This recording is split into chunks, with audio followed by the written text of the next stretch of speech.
विघ्नहर्ता श्री गणेश, श्री गणेश, श्री गणेश। लंकेश जी, जल ग्रहण कीजिए। तो क्या देवराज इंद्र शनिदेव की दृष्टि से छिपने का विचार कर रहे थे? किंतु ये कैसे संभव हो सकता था? फिर क्या हुआ लंकेश जी? क्या वो अपनी इस योजना में सफल हुए? इतना जल ग्रहण कर लिया है दशानन ने, किंतु फिर भी मेरी मुख्य योजना सफल ही नहीं हो रही है। कदाचित मुझे शीघ्र कोई अन्य युक्ति भी सोचनी होगी।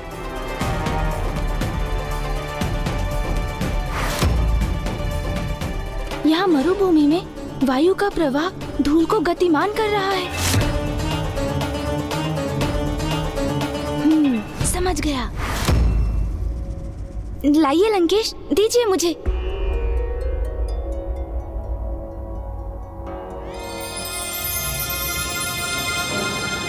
आपने अभी क्या प्रश्न किया था गौरीपुत्र? नहीं इंद्रदेव, क्या वो? देवराज इंद्र दृढ़ निश्चय ले चुके थे कि वो शनिदेव को छलकर ही रहेंगे, और उधर शनिदेव देवराज इंद्र पर अपनी दृष्टि डालने के लिए अपने निर्णय पर अड़िग थे।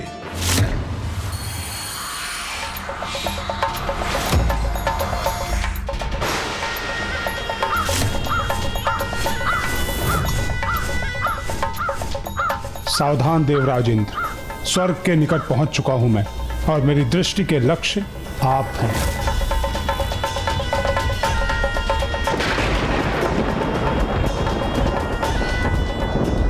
मुझे शीघ्रता करनी होगी। शनिदेव यहां पहुंचने ही वाले हैं।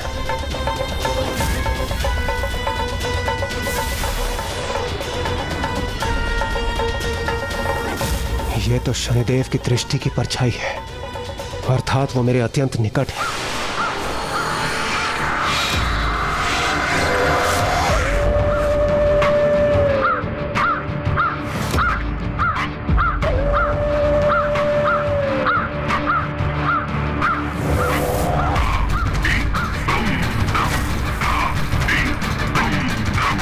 काक, अर्थात शनिदेव के वाहन का स्वर। कहीं वो यहां पहुंच तो नहीं गए? मुझे शीघ्रता करनी होगी। मुझे अपनी दिशा परिवर्तित करनी होगी, जिससे मैं उन्हें भ्रमित कर सकूं।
शनिदेव, शनिदेव, आपकी इस दृष्टि को अब यहीं रुकना होगा, क्योंकि अब मैं जहां प्रवेश करने वाला हूं, वहां स्वयं मेरी प्रतिछाया को भी प्रवेश करने की अनुमति नहीं है।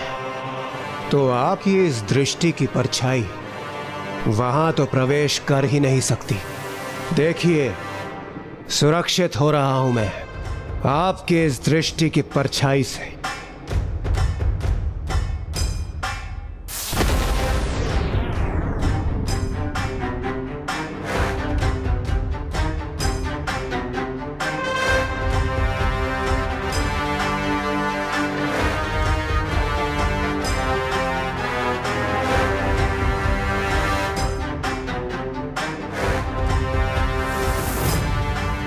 अब मैं अपने इस गुप्त कक्ष में सर्वथा सुरक्षित हूं।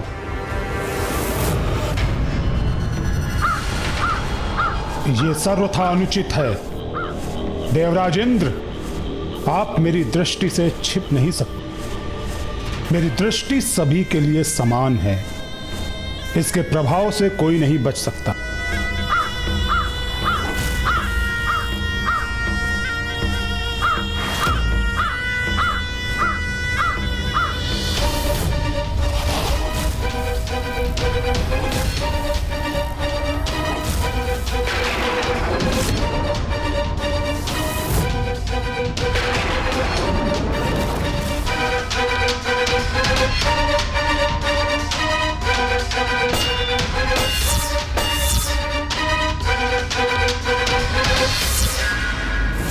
अंततः देवराज इंद्र स्वयं को शनिदेव से सुरक्षित करने में सफल हो ही गए। नहीं शिवनंदन, जैसा कि मैंने पूर्व में कहा था कि शनिदेव की दृष्टि से कोई सुरक्षित नहीं, क्योंकि जिस पर उनकी दृष्टि पड़नी होती है, चाहे वो किसी भी सुरक्षित स्थान पर स्थित हो जाए, वह स्वयं अपने पांव पर चलकर शनिदेव के समक्ष पहुंच ही जाता है।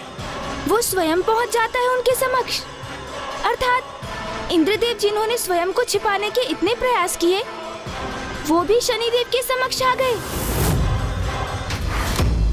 आह, कितनी अद्भुत शांति है यहाँ। अब मेरे इस कक्ष में कोई प्रवेश नहीं कर सकता। शनिदेव तो क्या उनकी कुदृष्टि भी नहीं। मुझे अपनी समस्त चिंताओं को त्याग कर कुछ समय विश्राम कर लेना चाहिए।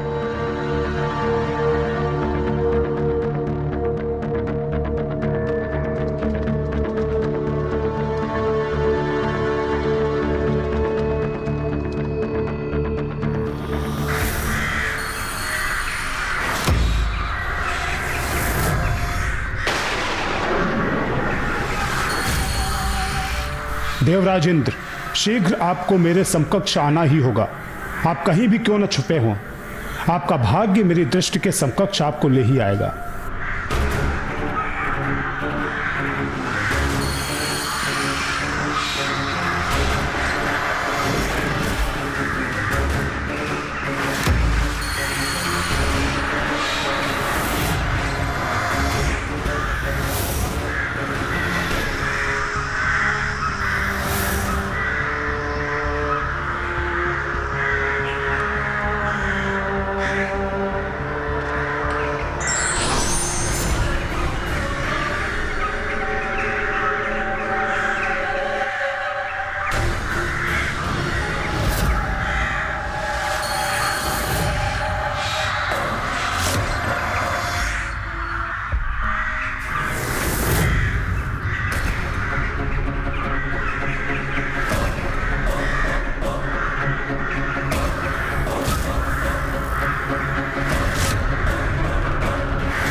शनिदेव के काग यहाँ प्रवेश तो नहीं कर गए।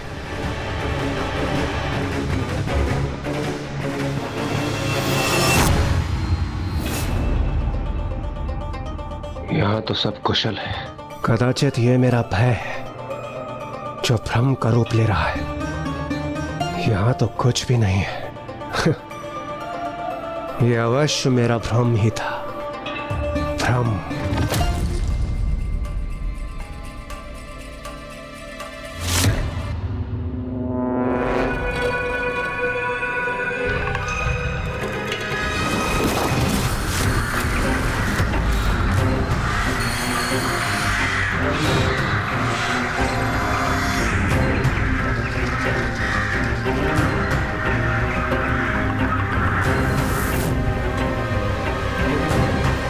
ये बार बार इस कर्कश काक स्वर का स्मरण क्यों हो रहा है मुझे? कहीं कहीं शनिदेव के काग यहां प्रवेश तो नहीं कर गए, और यदि यहां प्रवेश किया भी है तो वो छिपे कहां है?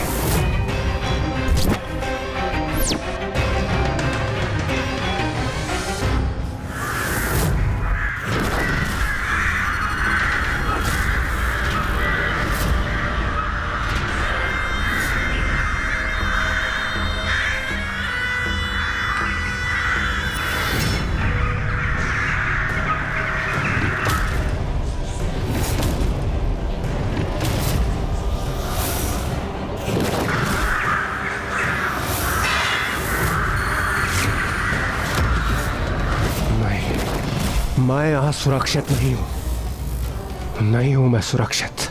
मुझे कुछ करना होगा।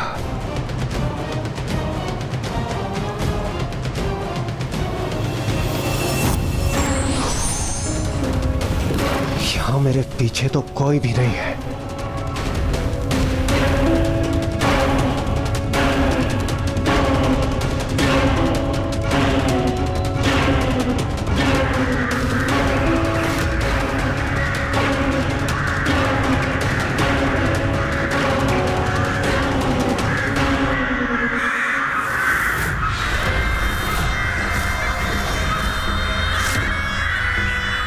शनिदेव,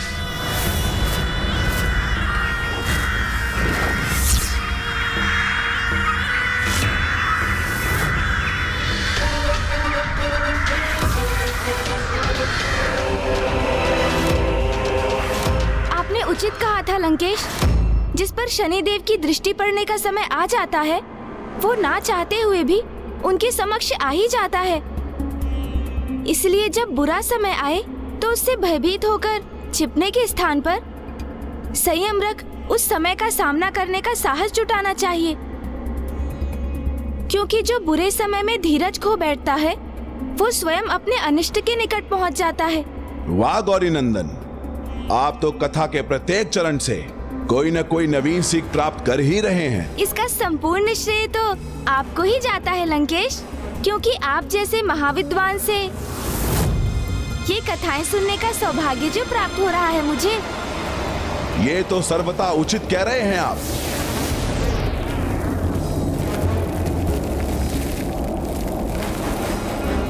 यहाँ वायु का वेग अचानक इतना प्रचंड कैसे हो रहा है? प्रतीत होता है यहाँ धूल का भवंडर उत्पन्न होने वाला है।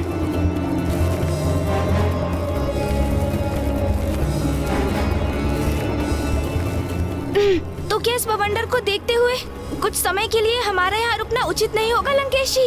नहीं, ऐसा कोई भवंडर नहीं जो लंकेश रावण को रोक सके। और वैसे भी साधारण भवंडर का क्या भय जो कुछ ही समय में शांत हो जाएगा। वास्तविक भवंडर तो शनिदेव की दृष्टि देवराज इंद्र पर आया था, जो उनके सभी संकेतों को नकारते रहे, और जो होने वाला था उसे कोई नहीं टाल सकता था।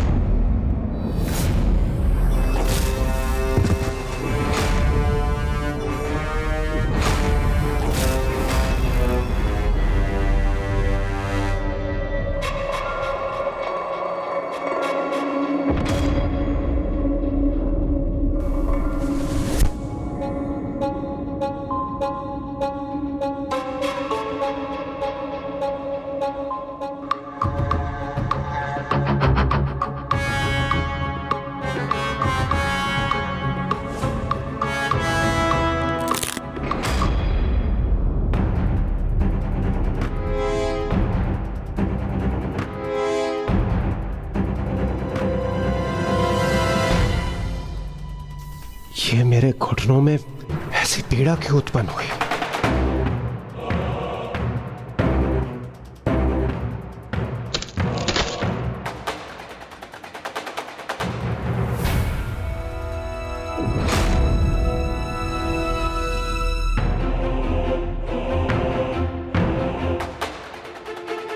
प्रणाम गुरुदेव। प्रणाम देवगुरु।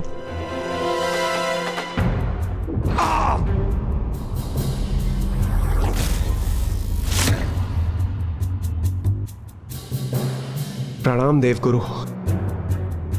अन्य सभी देवता अपने गुरु अर्थात मेरे सम्मान में अपने स्थान पर खड़े हो गए, किंतु इंद्रदेव ये कैसी घृष्टता कर रहे हैं?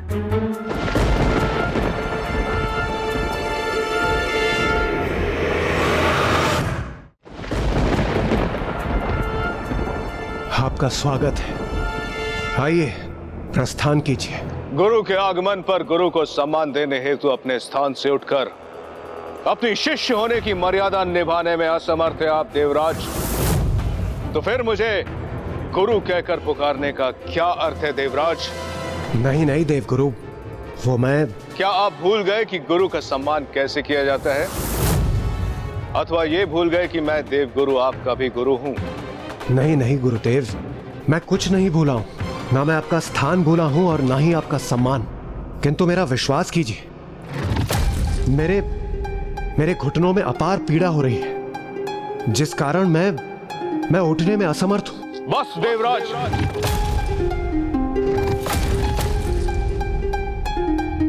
सर्वप्रथम आपने मेरा अपमान किया, फिर अपनी भूल को न करने हेतु ऐसा तुच्छ कारण का उल्लेख किया जो कदापि मान्य नहीं हो सकता।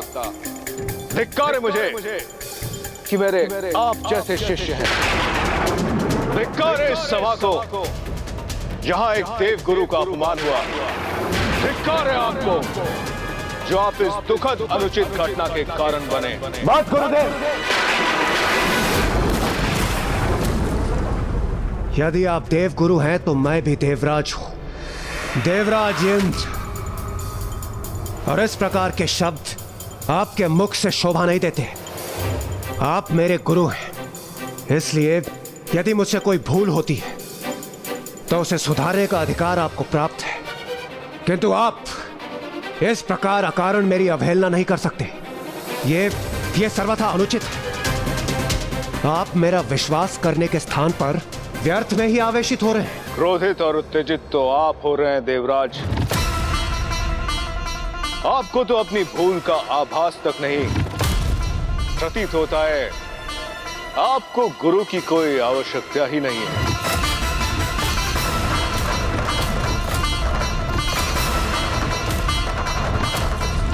जहां सम्मान न प्राप्त हो वहां एक क्षण भी रुकना मृत्यु से भी अधिक कष्टकारी होता है। इसीलिए मैं देव गुरु बृहस्पति संपूर्ण सभा के समक्ष देव गुरु पद का परित्याग करता हूं।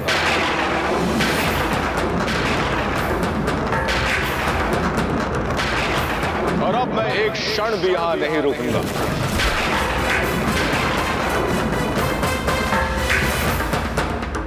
नहीं देवगुरु, नहीं देवगुरु, ऐसा अनर्थ मत कीजिए गुरुदेव। ये आप क्या कह रहे हैं गुरुवर?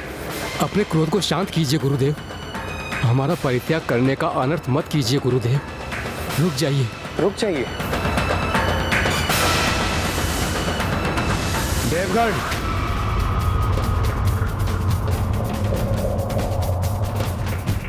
मत रोकिए इन्हें, जाने दीजिए। इन्होंने जो निर्णय लिया है उस पर इन्हें स्थिर रहने दीजिए।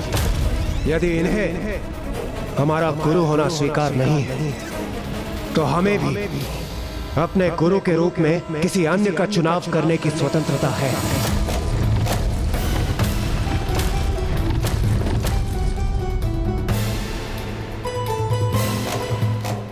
गुरुदेव, इंद्रदेव के वचनों को अन्यथा मत लीजिए, रुक जाइए। हाँ गुरुदेव, रुक जाइए।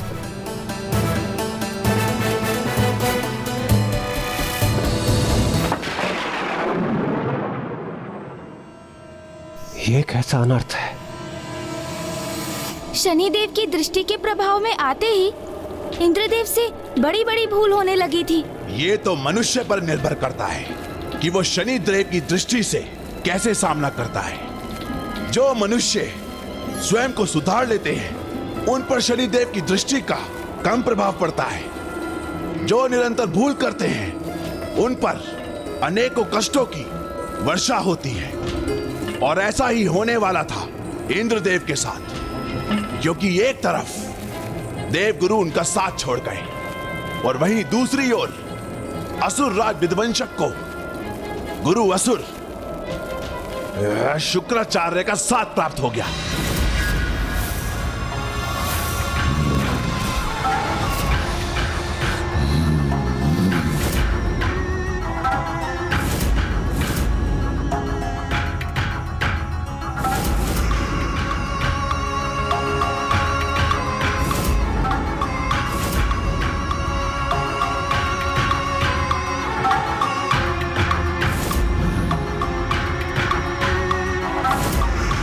प्रणाम असुर गुरुदेव।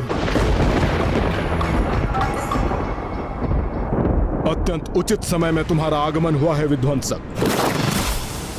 स्वर्ग लोक पर आक्रमण करने का सर्वोत्तम समय है ये, क्योंकि गुरु विहीन हो चुके देवगण उचित दिशा निर्देश के अभाव में अवश्य भूल करेंगे। मुझे ज्ञात है तुम अपने अस्त्र से शत्रु के अस्त्रों की शक्ति भी सोखने में और उस शक्ति को स्वयं में विलय कर अत्यधिक शक्तिशाली बनने में सक्षम हो। परंतु युद्ध केवल शक्ति से नहीं, युक्ति से लड़ा जाता है। तुम्हें युक्ति से लड़ना होगा। शत्रु को एक दूसरे से विलग करने के रणनीति के प्रयोग कर अकेले पड़े उसके योद्धाओं पर आक्रमण करना होगा। इससे तुम्हारी विजय सुनिश्चित हो जाएगी। मैं इस युद्ध के लिए सर्वथा तैयार हूं गुरुदेव।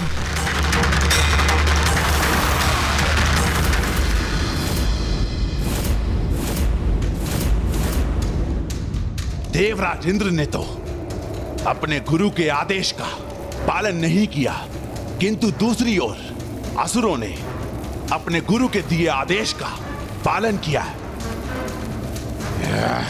सभी दिशाओं से स्वर्ग लोक पर आक्रमण किया। देवताओं को एक दूसरे से विलग कर उन्होंने उनको अकेला किया और उसके उपरांत असुर देवता पर आक्रमण करने जा रहे थे।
उचित है कि समस्त देवता अकेले पड़ गए हैं, क्योंकि मेरे जूर सैनिकों ने उन्हें घेर लिया है।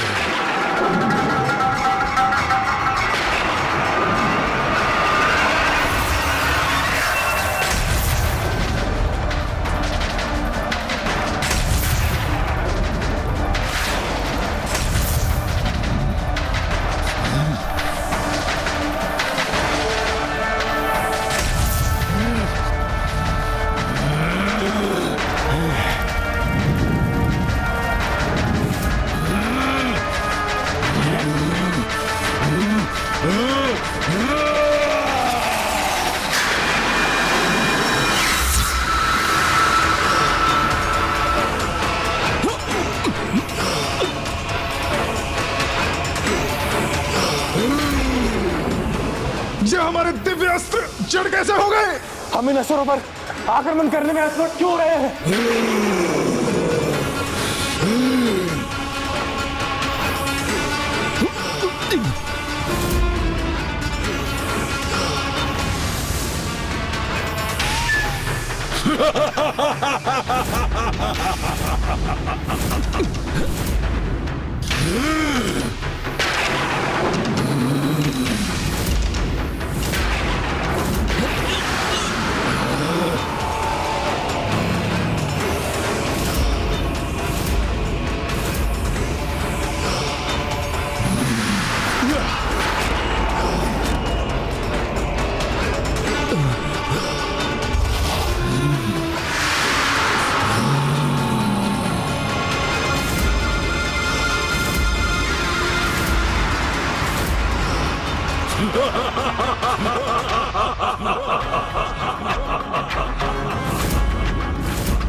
इन देवताओं के दिव्य अस्त्रों से प्राप्त हुई इस तनिक सी शक्ति में कितना प्रभाव है, तो जब इनके समस्त अस्त्र मेरे पास होंगे तो उसका कितना शक्तिशाली प्रभाव होगा। तब तो मैं उनकी समस्त शक्ति से संपन्न होके सर्वशक्तिशाली बन जाऊंगा।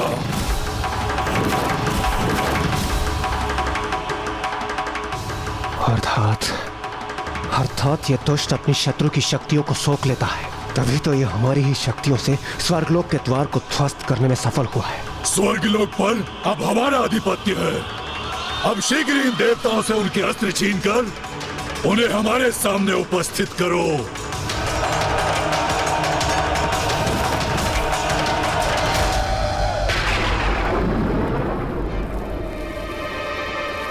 दशानन जी, आपको पुनः प्यास लगी होगी ना? किंतु मुझे बताइए कि फिर क्या हुआ? क्या वो शक्तिशाली असुर देवताओं के अस्त्र छीन सके? जल ग्रहण कीजिए लंकेश जी। चतुर गणेशा। मुझे तो पूर्ण विश्वास है लंकेश कि बलशाली असुर विध्वंसक के समक्ष तो देवता अपने घुटने टेकने पर विवश हो गए होंगे और असुर राज ने देवताओं से अस्त्र प्राप्त कर ही लिए होंगे। नहीं, इसके पूर्व वो असुर देवताओं तक पहुंच पाते, देवराज इंद्र ने उनकी योजना को प्राप्त कर आकाश की ओर बढ़कर वहां से निकल गए। साथ ही उन्होंने अन्य देवताओं को भी अपने साथ आने को कहा।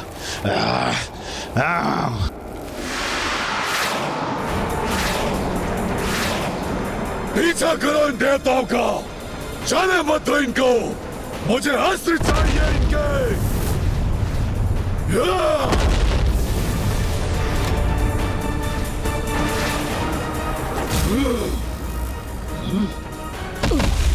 आपने हमें रणभूमि से हटने का आदेश क्यों दिया देवराज?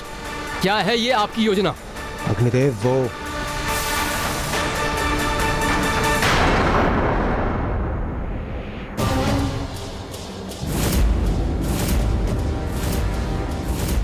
ये अवश्य शनिदेव की भयंकर छाया है जो निरंतर मेरा पीछा कर रही है। इंद्रदेव, इंद्रदेव, अग्निदेव के प्रश्न का उत्तर दीजिए। हम उन असुरों से युद्ध करने के स्थान पर रणभूमि से पलायन क्यों कर गए और हम यहाँ क्या कर रहे हैं? देवगण, आप सभी ने स्वयं देखा किस प्रकार वो दुष्ट असुर विध्वंसक हमारे अस्त्रों से जुड़कर हमारी शक्ति को सोखने में सक्षम हो चुका था।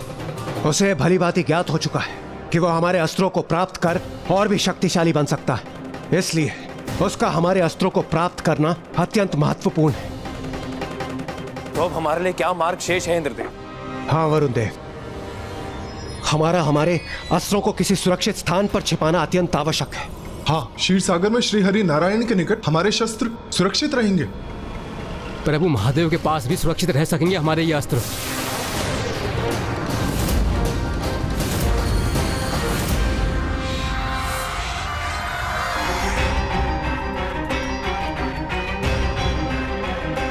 ऋषि दधीचि, वो ही हमें हमारे अस्त्रों को छिपाने में हमारी सहायता कर सकते हैं। देवगुरु बृहस्पति की अनुपस्थिति में हमारे दिव्य अस्त्र अब ऋषि दधीचि के पास ही सुरक्षित रह सकते हैं। चलिए देवगण।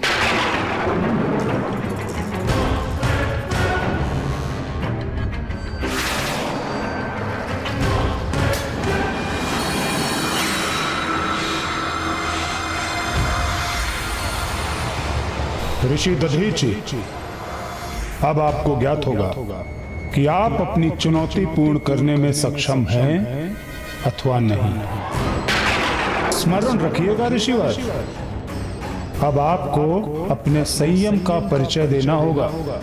निकट भविष्य में जो कठिन परिस्थितियां आपके सामने आने वाली हैं, उसका सामना करने में कोई त्रुटि नहीं होनी चाहिए।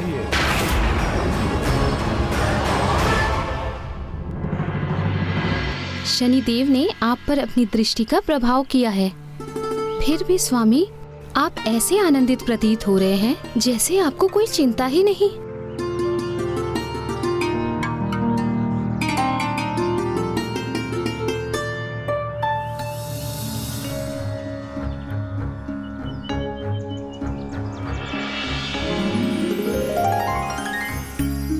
चिंता तो आपको भी नहीं करनी चाहिए देवी, क्योंकि जिस गृह में स्वयं प्रभु महादेव का आगमन होने वाला है, उस गृह की स्वामिनी को चिंता करना शोभा नहीं देता।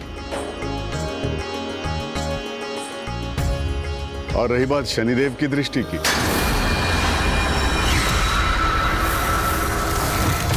तो वो अपना कार्य कर रहे हैं और मैं अपना कर्म करता रहूंगा। मुझे भला किस बात का भय है? अन्य सभी विचारों से मुक्त होकर हमें मात्र और मात्र हमारे भावी पुत्र के विचारों में ही लीन रहना चाहिए, क्योंकि पुत्र रूप में स्वयं महादेव का आगमन जो होने वाला है यहाँ। ये कैसी परिस्थिति बन रही थी लंकेश? पूर्व में ऋषि दधीची ने शनिदेव को चुनौती दी और अब इंद्रदेव, जिन पर शनिदेव की दृष्टि पड़ने वाली थी, वे ऋषि दधीची के पास स्वयं ही आ रहे थे। ये किस प्रकार का समीकरण बनने जा रहा था इनके मध्य लंकेश? गुरु विहीन होने का अर्थ है उस संचित ज्ञान पर काई जम जाना, जिस पर व्यक्ति खड़ा तो रह सकता है किंतु आगे बढ़ नहीं सकता।